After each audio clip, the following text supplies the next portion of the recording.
Bienvenue dans le Quesaco, très heureux de vous accueillir auprès du Père Bernard Clasen. Bonjour. Bonjour.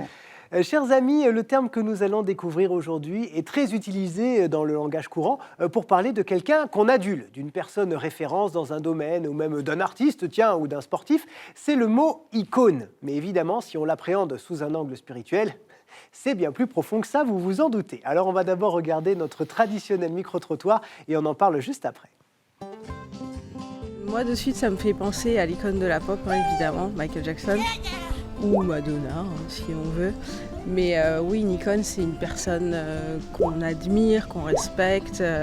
C'est quelque chose que vous prenez quand vous êtes à l'église. Quelqu'un qu'on idolâtre un peu. Ça, ce sont les icônes. Ouais. Mais on ne le donne pas à l'église, ça.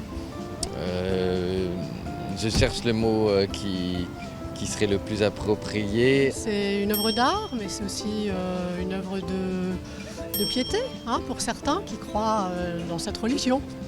On peut les vendre à l'église.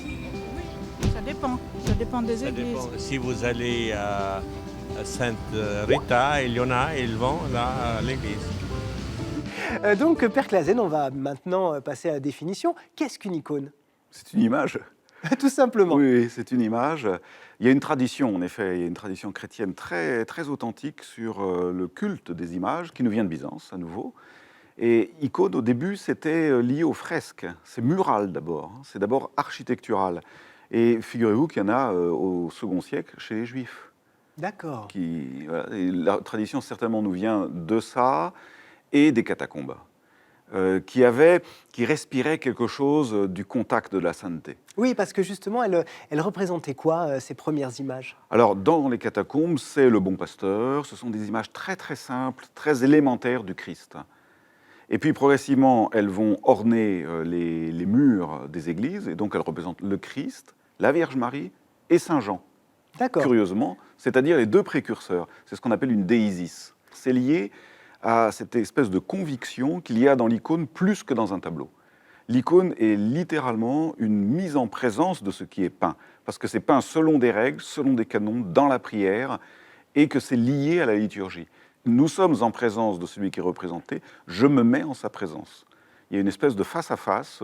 Les Byzantins, et même les chrétiens, aujourd'hui les catholiques qui prient devant une icône, ont tout à fait l'idée qu'ils ne prient pas devant une image. Enfin, une image au sens banal du terme. Ce n'est pas une illustration. Il y a quelque chose de la présence qui nous oblige à une certaine présence.